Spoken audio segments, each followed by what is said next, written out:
Good morning students. आज हम हमारे डीएलएड सेकेंड ईयर आधुनिक विषय में विद्यार्थी शिक्षा जो विषय है उसके अंदर जानेंगे बुनियादी शिक्षा योजना का विकास। जो बुनियादी शिक्षा योजना है, ठीक है ना, उस योजना का विकास किस तरीके से हुआ। ठीक है, सबसे पहले तो बुनियादी शिक्षा, ठीक है, इसका अर्थ ये है कि जो शिक्षा हमको मिल रही है उस मिली हुई शिक्षा के माध्यम से कुछ ना कुछ जीवन में कर सकते, हस्तशिल्प या कोई ना कोई काम कर सके, वो बुनियादी शिक्षा है। ये योजना को विस्तृत रूप से हम जैसे आगे कक्षाओं में पढ़ेंगे, हम इस शिक्षा व्यवस्था को जानेंगे। सबसे पहले तो ये शिक्षा व्यवस्था का विकास हुआ कैसे। जैसा कि हमको पता है कि देश आजादी के बाद सबसे बड़ा काम यही हो रहा था कि संविधान निर्माण के साथ साथ शिक्षा व्यवस्था पर काम करना और एक ऐसी शिक्षा व्यवस्था का निर्माण करना जो देश की सिचुएशन और देश के अकॉर्डिंग लागू हो सके। तो हर वो पर्सन जो शिक्षा पर काम करना चाहते उन्होंने शिक्षा पर कार्य किया और विभिन्न समितियां और आयोग भी आए। तो बुनियादी शिक्षा, इस योजना को सूत्रधार या इस योजना को लाने का श्रेय महात्मा गांधी को दिया जाता है, क्योंकि इन्होंने ही इस शिक्षा को लाया। उन्होंने इस शिक्षा के माध्यम से देश की शिक्षा व्यवस्था को एक नया आयाम प्रस्तुत करने का काम किया। ठीक है, महात्मा गांधी एक महान दार्शनिक और एक महान राजनीति के रूप में अपनी पहचान बना देते। उन्होंने कहा कि देश की परिस्थिति और सिचुएशन के हिसाब से एक ऐसी शिक्षा व्यवस्था का सूत्रधार लाना चाहिए जो देश की अकॉर्डिंग चल सके। इसलिए इन्होंने बुनियादी शिक्षा की रूपरेखा रखी। ठीक है, 1937 के अंतर्गत देश के अंतर्गत इन्होंने अपने हरिजन नामक जो किताब थी, उन्होंने उसके माध्यम से शिक्षा संबंधी अपने विचारों को प्रस्तुत करने का काम भी किया। अब महात्मा गांधी के शिक्षा संबंधी विचारों को हम समझ लेते हैं। इन्होंने कहा है साक्षरता न ही शिक्षा का आरंभ है और न ही अंत। साक्षरता न ही शिक्षा का आरंभ है न ही अंत। यह तो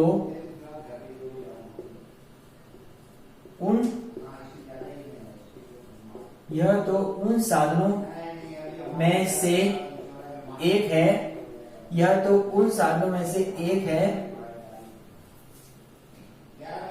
इसके द्वारा पुरुष व स्त्रियों को शिक्षित किया जा सकता है, जिसके द्वारा पुरुष व स्त्रियों को शिक्षित किया जा सकता है। ठीक है, ये इन्होंने कहा है बुनियादी शिक्षा के संदर्भ में गांधी शिक्षा में विचार है। इन्होंने कहा है साक्षरता न ही शिक्षा का आरंभ है, यानी कि साक्षरता से शिक्षा आरंभ नहीं होती कि हम पढ़ लिख लिए तो शिक्षा आरंभ है, और न ही अंत है, यानी कि ये भी नहीं कह सकते कि साक्षरता का माध्यम हम पढ़ लिख लिए तो अंत हो गया। इससे ना तो आरंभ होता है न ही अंत होता है। यह तो उन साधनों में से है, यानी कि वो साधन है जिसके द्वारा पुरुष व स्त्रियों को शिक्षित किया जा सकता है। यानी कि साक्षरता एक साधन है जो शिक्षित करने का काम करता है, ना कि इससे शिक्षा का अंत होता है न ही इसका आरंभ होता है। ये गांधी जी के शिक्षा संबंधी विचार थे। ठीक है, उन्होंने इसी बात पर ध्यान और फोकस करते हुए कह सकते हैं, इन्होंने शिक्षा के माध्यम से यह प्रयास करने का प्रारंभ किया कि हम कह सकते हैं कि शिक्षा के माध्यम से बच्चों को प्रारंभ से ही स्वावलंबी बनाया जाए, आत्मनिर्भर बनाया जाता है।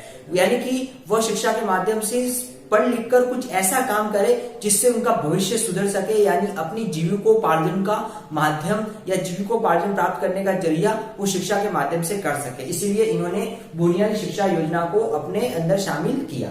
अब हम समझते इस शिक्षा व्यवस्था को। ठीक है, गांधी जी चाहते थे कि बुनियादी शिक्षा के माध्यम से बच्चों को किसी न किसी तरह का कार्य सिखाया जाए, किसी न किसी तरह का हस्तशिल्प वाला कार्य सिखाया जाए, यानी जिसके माध्यम से वो कुछ जीवन में कर सके। इसलिए इन्होंने अपनी इस शिक्षा को लाया। लेकिन इस शिक्षा का कई जनों ने इसका पक्ष लिया और कई जनों ने इसका विरोध भी किया। तो इस सिचुएशन को देखते हुए इस पर एक समिति बिठाई गई और इस पर विचार विमर्श करने के लिए एक आयोग लाया गया। समिति किस तरीके से हम देख लेते हैं।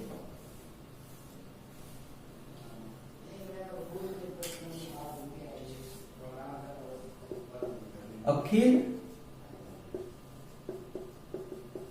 भारतीय राष्ट्रीय शिक्षा, अखिल भारतीय राष्ट्रीय शिक्षा, ठीक है। तो गांधी जी अपनी शिक्षा व्यवस्था की जांच करवाने के लिए अखिल भारतीय राष्ट्रीय शिक्षा सम्मेलन को बुलाया गया, ठीक है। इस शिक्षा सम्मेलन में इन्होंने ये पाया कि क्यों ना हमारी मेरी शिक्षा व्यवस्था की जांच की जाए, ठीक है। तो यह सम्मेलन बहुत ही फेमस नाम है, वर्धा सम्मेलन के नाम से भी जाना जाता है। वर्धा सम्मेलन क्या है, तो अखिल भारतीय राष्ट्रीय शिक्षा पर है और अखिल भारतीय राष्ट्रीय शिक्षा को इसके नाम से जाना जाता है, वर्धा सम्मेलन के नाम से जाना जाता है। इस सम्मेलन में देश के विभिन्न भागों से शिक्षाविद और ये लोग आए और इन्होंने इस पर कार्य किया, ठीक है, ठीक है। अब हम जानेंगे, अब इनकी जो योजना थी गांधी जी का, उस पर विभिन्न विचार विमर्श हुआ और अंत में कुछ प्रस्ताव पारित हुए, उस पर हम देख लेते हैं, ठीक है। यानी गांधी जी के जो शिक्षा संबंधी विचार थे उस पर जांच करने के लिए कमेटी बैठी, ठीक है, अखिल भारतीय राष्ट्रीय वर्धा सम्मेलन, और काफी विचार के बाद कुछ प्रस्ताव पारित हुए। कुछ प्रस्ताव को हम देख लेते हैं, क्या क्या प्रस्ताव आए। पहला है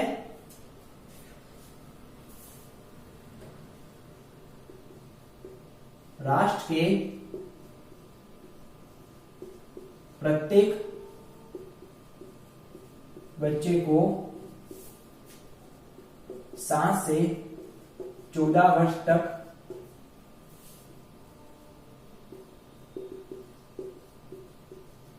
निःशुल्क एवं अनिवार्य शिक्षा प्रदान की जाए। राष्ट्र के प्रत्येक बच्चे को 7 से 14 वर्ष तक एक निःशुल्क और अनिवार्य शिक्षा की व्यवस्था होनी चाहिए, अनिवार्य शिक्षा प्रदान की जानी। पहले इस प्रस्ताव ये पारित किया। सेकंड, शिक्षा का माध्यम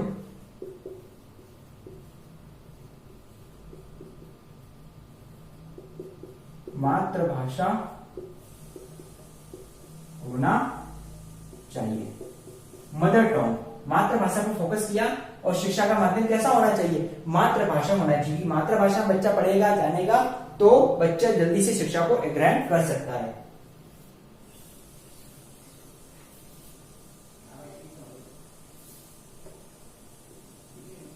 सात वर्ष की अवधि में शिक्षा के अंतर्गत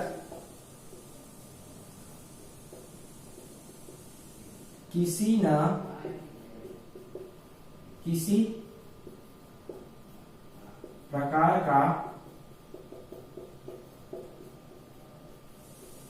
हस्तशिल्प होना चाहिए। 7 वर्ष की अवधि में शिक्षा के अंतर्गत किसी न किसी इस प्रकार का हस्तशिल्प होना चाहिए, जिससे हस्तशिल्प के माध्यम से बच्चे कुछ बनाएंगे, उसको बेचेंगे तो उसका मुनाफा भी होगा और स्कूल का खर्च भी निकल सके। ऐसी कुछ सोच भी, ऐसी बात विचार भी इसमें रखे गए, ठीक है। इसके साथ ही बच्चों को जो भी हस्तशिल्प से शिक्षा दी जाती है वो वातावरण के अनुसार होनी चाहिए। जो परिस्थिति और जो परिवेश है उस परिवेश का भी इसमें ध्यान दिया जाना चाहिए। अगला है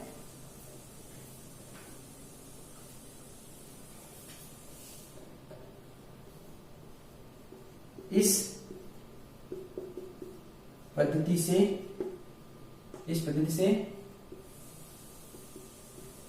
अध्यापक का वेतन निकाला जाए। यानी कि जो पद्धति थी हस्तशिल्प वाली पद्धति, जिससे कि कोई खर्चा, स्कूल का खर्चा निकले, व्यवस्था चल जाए, तो इससे जो अध्यापक का वेतन है वो अध्यापक का वेतन भी इस पद्धति के माध्यम से निकाला जा सकता था। तो ये थी इसके प्रस्ताव। तो इस पद्धति पर काम करने के लिए हम यूं कह सकते हैं, इस पद्धति पर पारित करने के पश्चात सम्मेलन में दिल्ली के जामिया मिलिया स्कूल,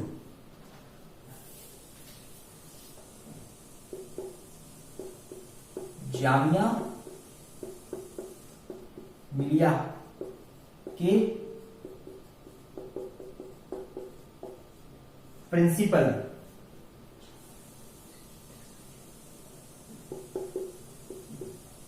जाकिर हुसैन की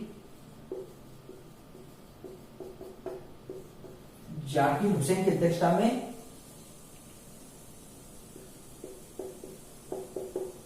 समिति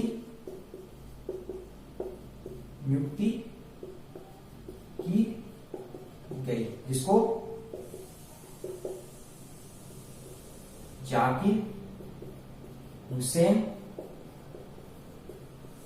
समिति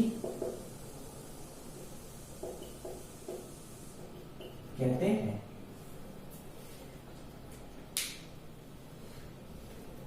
ठीक है, इस प्रस्ताव जो दिए गए उस प्रस्ताव को पारित करने के लिए दिल्ली के जामिया मिलिया के तत्कालीन प्रिंसिपल जाकिर हुसैन की अध्यक्षता में एक समिति की नियुक्ति की गई, जिसको जाकिर हुसैन समिति के नाम से भी जाना जाता है। ठीक है, इस समिति ने क्या किया, गांधी जी द्वारा जो भी व्यक्त किए गए थे उनको इस सम्मेलन में पारित करने का काम किया गया। यानी कि गांधी जी के विचारों को अब थोड़ा व्यवहारिक लाने का और उसको पारित लाने का काम इस समिति के द्वारा किया गया। ठीक है, तो ये था अपने गांधी जी की बुनियादी शिक्षा व्यवस्था। और हम ये कह सकते हैं कि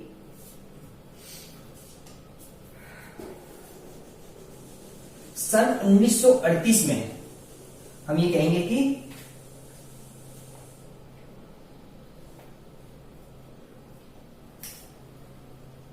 उन्नीस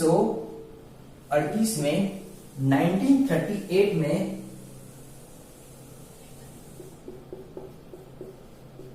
हरिपुरा में होने वाले कांग्रेस अधिवेशन के समक्ष प्रस्तुत किया गया। ठीक है, यह है फरवरी 1938। ठीक है, इसको स्वीकार किया,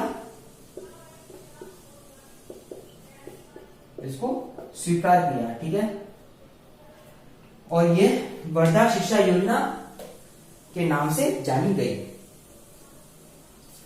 ठीक है, समिति ने फरवरी 1938 में हरिपुरा में होने वाले कांग्रेस अधिवेशन के समक्ष इसको प्रस्तुत किया गया, इस प्रस्तुत कर दिया और इसको स्वीकार किया गया। तो इसको वर्धा शिक्षा योजना के नाम से भी इसको जाना जाता है, इस नाम से ये प्रसिद्ध हुई। तो ये थी अपने गांधी जी की मुख्य बुनियादी शिक्षा योजना, जिसमें हम कह सकते हैं कि गांधी जी की सोच और विचार को किस तरीके से एक बुनियादी रूप से लागू करने का काम किया गया।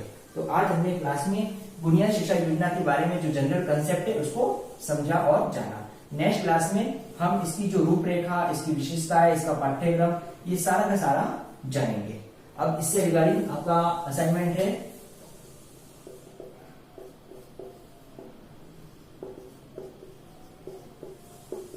बुनियादी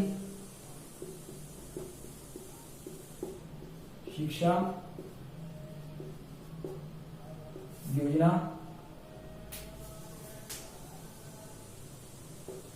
के विकास को बताएंगे। तो बुनियादी शिक्षा योजना का विकास किस तरीके से हुआ आज हमने क्लास में जाना। इससे के रिगार्डिंग आपको अपना असाइनमेंट करना है। स्टूडेंट भविष्य में सिचुएशन क्रिटिकल है, हमको सावधानी रखनी, सतर्क रखनी, अनावश्यक घरों से बाहर नहीं निकलना है और घर पर रहकर सेफ, सुरक्षित और सरकारी नियमों का भी पालन करना है। Thank you.